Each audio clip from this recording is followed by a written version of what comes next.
So I'm here to look for red ears. I'm going to target them through this grate. It is a little after 3 p.m. in the afternoon. It's very, very warm today. Mid to upper 70s. Full sunshine everywhere right now. Lots of dead snodgrass, let me say things correctly for a change. I don't think that's going to happen, do you? My dyslexia likes to kick in sometimes rudely. Lots of dead snodgrass on the surface, so the surface doesn't look great. It can cause issues when fishing. I worry that the wind has pushed it up into there, but whatever. We're not going to be using the float. We're just going to vertically jig down there. We have two options. So the water surface looks icky, but the water itself is not that dirty. So we have kind of a green pumpkin looking sort of color, more of a natural color, lighter, I would say, actually, on a 148 ounce jig head, which definitely is lighter, much lighter than this one. This is a triple tail by Big Bite avocado chartreuse on a 132 ounce jig head, both very light jig heads. Now this might work better where the sun is hitting the water opposed to where it's not, which it is not down there. It is dark down there, so black and chartreuse may work better down there. I was here yesterday. It didn't turn out to be a video, but I was here and I started with this without a nibble on this very light rod, and I was getting bites. And as the sun went down, I switched to the avocado chartreuse, and I was getting bites from little things. So there are fish here. May very well be red ears. Red ears are pretty common this time of year, coming up into this ditch to feed and spawn. There are people who tell me about, oh, you can catch sockeye in that ditch. Maybe they have come up here before, but I've been fishing this ditch for a few years now and have not encountered them. Oh, there was a bite right there. See, this is going to work. I'm especially pleased that we got a bite without a nibble. Let's continue. Gotcha. Few bites before we actually landed into this. Let's see what's going to come up. Oh, well, not a red ear.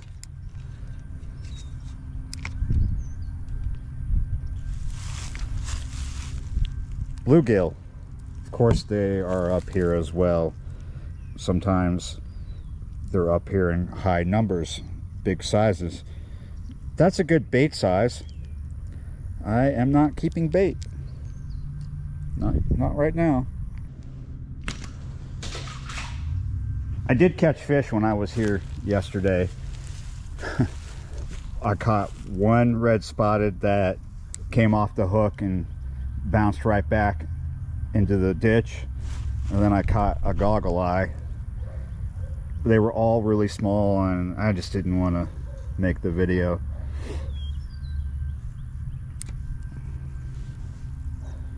Plus it was at the last minute.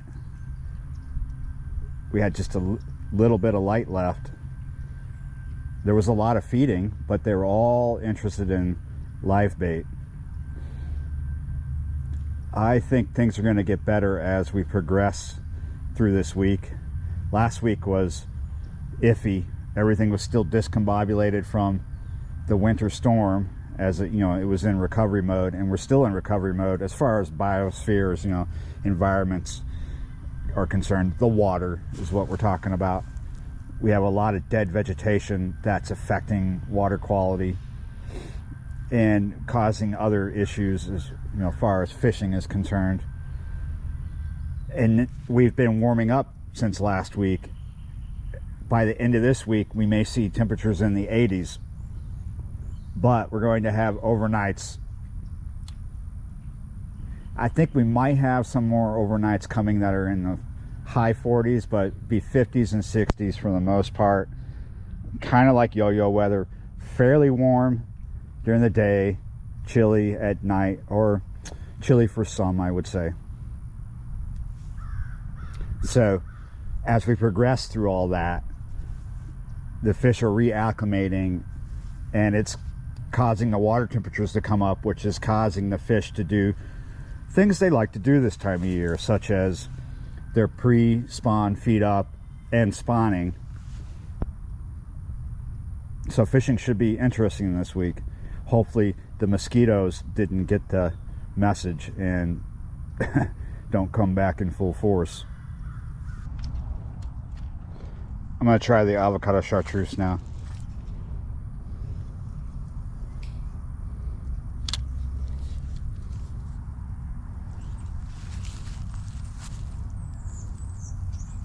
Ah, had a bite right off.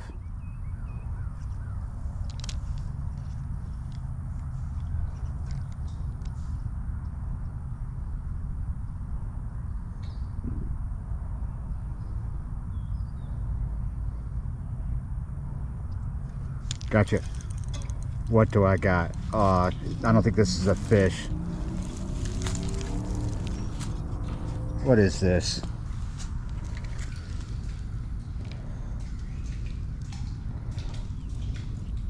It's quite heavy, and it doesn't have fins.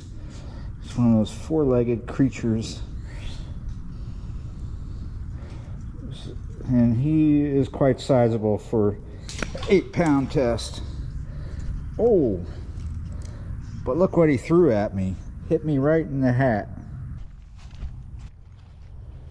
I'm gonna take a break. Let's fish out in the open. Ooh, they're getting active. Plus the sun, oh, more of it. The sun is disappearing behind some clouds finally. That might be what's prompting this activity. Let's get down there. Oh, and right there. So I have a float in my pocket. We will stick with the lighter color that we caught the gill on, and we'll see. Oh, this is what was happening yesterday. I had no bites out here till like almost dark, right? Oh, see that? What is doing that? Oh, it almost makes me regret not bringing the Tenkara. Look at that. So this is really shallow here. We're going to just about a little over a foot, something like that, maybe a little better. Because it's a lighter jig head, it's going to drop slower, right? And because there's not much depth under the cork, we're not going to fish it violently. Because if we do, jerk on it. Did you see the water disturb behind the cork? I'll do it again. See that? Because I have about a foot to a little over a foot, if I strike the line, you know, jig the cork too heavily, it makes the jig come all the way up to the surface, and I don't necessarily want it to break this. Oh, what is going on? They just, when I first got here and looked down here, there was nothing breaking the water surface, and then the sun disappears and it's on like Donkey Kong. Hopefully at some point in this video I will be able to complete a sentence without my dyslexia interrupting. Wow, what is tearing up the water over here? Let's try these. Not getting a bite here. They're still going nuts. These are the bigger ones. I'll just push it to the back to where the hook is still exposed. They're very mushy, like marshmallows.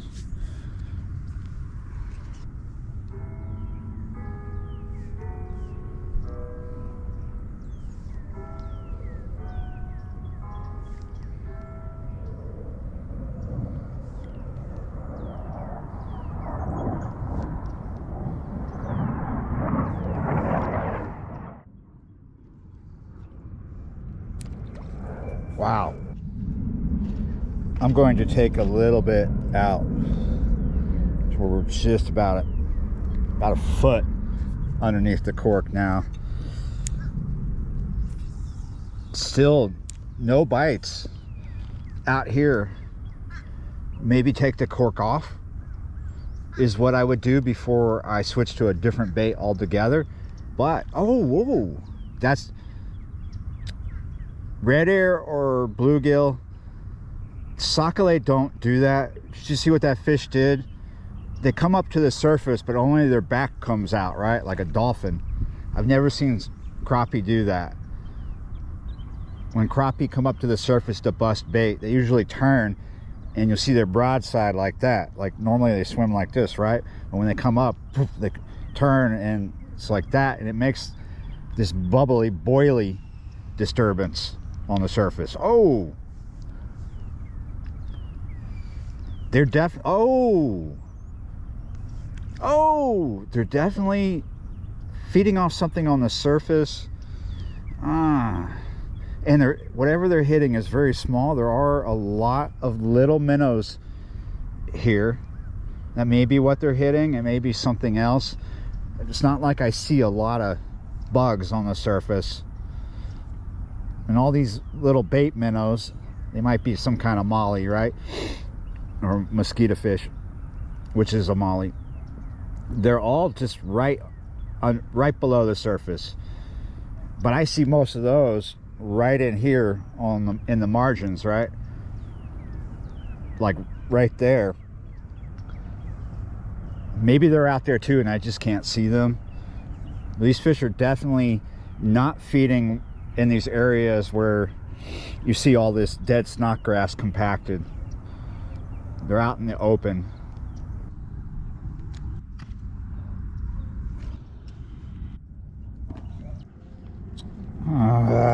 I'm just trying to match the hatch, and I'm not matching anything. It's just not hitting jigs down here. At this point, I've tried a lot of things, including the worm under the float and on the drop shot. I have it on a drop shot right now. I've tried it down here. I've not tried the float down there for obvious reasons.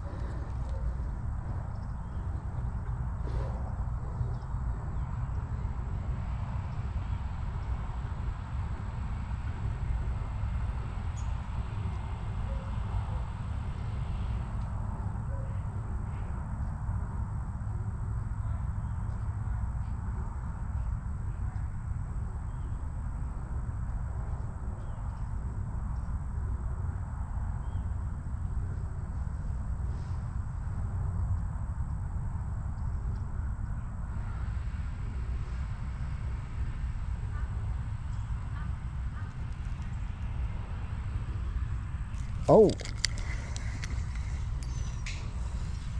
first hit on the worm.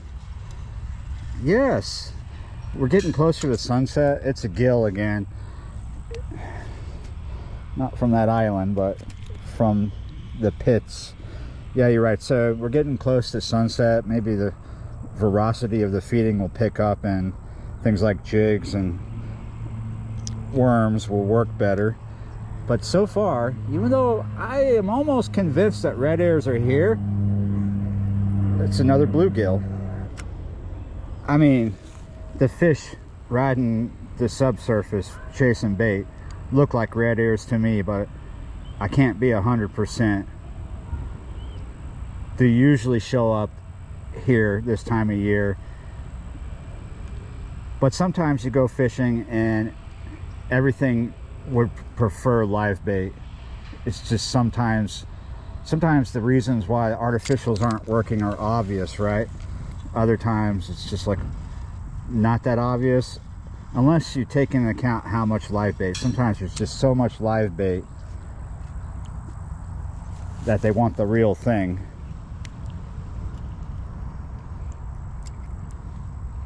There you go.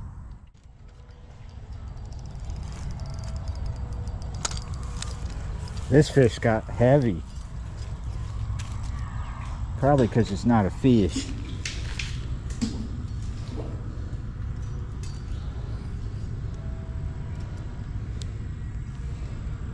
This is 8-pound test.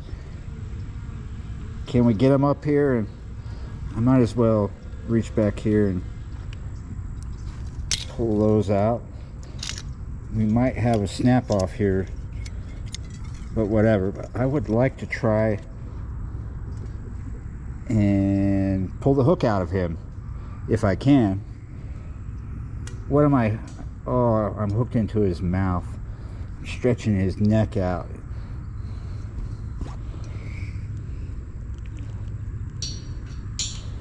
Ah!